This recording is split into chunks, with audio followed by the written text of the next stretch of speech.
mga pasayan yan. Saniyan ka rin yung half Filipino, half Filipinaan, tinga ang kulunang. For today's itinerary, mga tukuron sa Fort Canning. Fort Canning ba? Trail Tunnel. Padung na alas 7 buntag, pero tanawang langit tayo. Marapag alas 4 skat lang. Magbiit pa diri tayo. Padung na alas 7 buntag. So, kauban siya mga pasayan yan. No? Padulog ko sa ilang MRT station. And I've noticed mga pasayan yan. So, dugay lagi sila mga bliterin mo. Alas 7 mas buntag ni. No? Okay, di ba ni para sa Pilipinas siguro no, ano yung mga call center, mga ilang mga kliyente sa mga Amerika. So, siya, sirado pa. Padung na alas 7. Nangit pa kayong langit. Oh my God! Kakaloka! Kasi mga pasayan niya, mga sirado pa ilang mga tindahan ka rin, no? So, ano siya?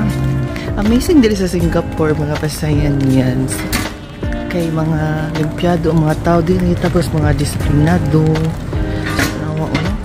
Diba, mga dahon-dahon na dyan mga kita din mga basura.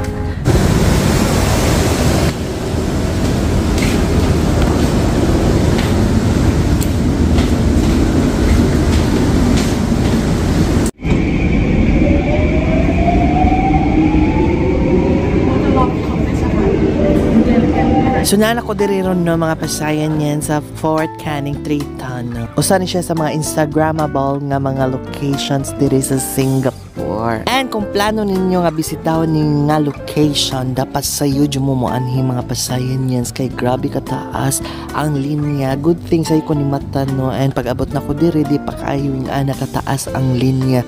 Pero pag taw na mga pasayan yan gidumog na jud siya og mga tao. So mao na piece of advice, dapat mga lounge mo anhi diri para makakuha jud mo nindot ng mga pictures. And also kini siya no, agianan jud ni siya no, gigamit jud ni siya sa mga tao. So if ever na mo agi sa imong pagmodeling dira, ayaw pagyaw-yaw kay para jud ni sa tao. And sa mga nangutana dira kung giunsa na ako pagkuha og mga nindot nga mga pictures no, nga solo traveler mako, mao ni akong i-discarte, mag-video ra jud ko. And good thing nga akong cellphone na ni siya video capture nga feature. So mao na makakuha og mga nindot nga picture. So ako dyan na siya angle daan.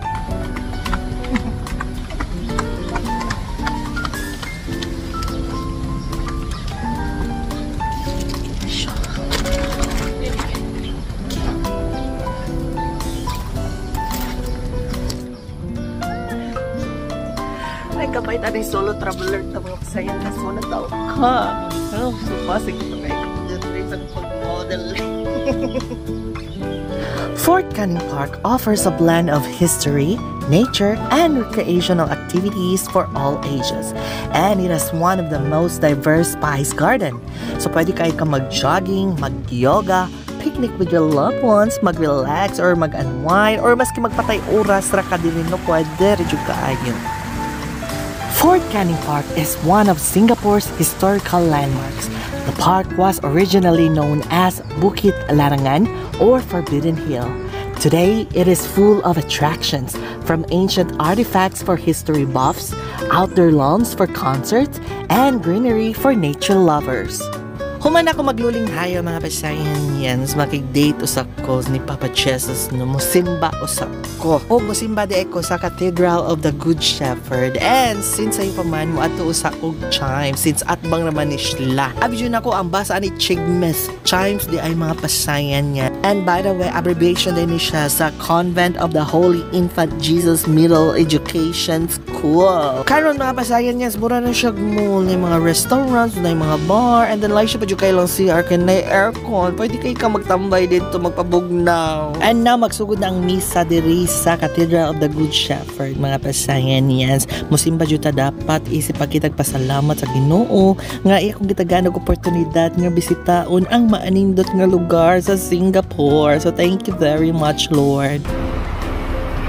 Human sa misa mga pasayan yan, mo ato dayon kog Chinatown Complex aron maniud to ug mosakit ang bus nila no. So far naka-enjoy nako sa bus nila no, dili na kayo ko maglibog pero kinahanglan gyapon ko og Google para mo guide na ko kung unsang akong sakyan. Hopefully ma-modernize na jud nato atong public transportation sa Pilipinas. Og naabot na jud ko sa Chinatown Complex mga pasayan yan, walking distance ra ni siya sa akong accommodations. And for me, ang Chinatown Complex usa ni siya sa best nga hawker centers diri sa Singapore. Daghang kagkapilian ng mga lamian ng mga pagkaon. And for lunch, akong gi-order kay ang xiaolongbao. So makita jud nimo no nga giun sa pag-prepare ang kani nga pagkaon ug other dim sum dishes. And also Michelin star ni siya nga awardee. Og nakasabot na jud ko nga nung ginapilahan jud ni siya nga restaurant kani nga stall mga pasayan niya. Kay lami jud siya, and if ever matagaan kog chance nga makabalik sa Singapore, mukaon jud ko diri no. And since gigutom pa man jud ko mga pasayan niya, ni order na sa kog laing pagkaon, ni order na sad ko og nasi lemak. Kung ako masayop mga pasayan niya, so usa ni siya ka Malaysian dish no, na fried chicken, na sambal sauce nga lami kaayo, na mga mani, na mga buwad nga bulinaw, lami naman siya, wala problema. Tapos yung kanon no, kay murag na ituno. Human ako mag-relax mga pasayan niya, hapon na ni siya naka-decide ayon ko nga mo atog bugis para mag-window shopping. Window shopping na jud akong gibuhat diri mga pasayan yan. Kay murag atong budget no, critical level na siya. Kay basin niya ma-short na diri no, napabutay pila ka adlaw nga mag-stay diri sa Singapore. So dapat ato jud tipiro ng atong kaugalingon. And planong to nako nga mutanaw og sinisad pero wala may nindot kay nga salida. So mo na wala nang ko tanaw og sini. Anyway, parehas raman sad noon sa Pilipinas ang gibang showing except sa mga local films. Pero happy jud ko na budol diri sa Muji mga pasayan yan. Kay kaning Muji usa jud ni sa akong mga paborito nga mga brands nga ganahan akong paliton no tungod sa ilang mga minimalist nga designs. Maayo na lang jud akong gi-convert to peso ang akong total bill mga pasayan yan. Kinaabot jud siya pila ka libo, and since naabot siya pila ka libo, akong gipamalik ang akong gipang order. Sige lang po makabalik kog Muji no, tanan gana akong ganahan ako jud nang paliton. Basta nanan jud tay sakto nga bala para dita mga short. Kani adto na ra may Muji diri sa Cebu no, sa Ayala Center, pero nanira naman oy basin tungod ba mahal para sa Cebuano ang mga presyo diri sa Muji, pero nindot ra jud siya quality mga pasayan niya.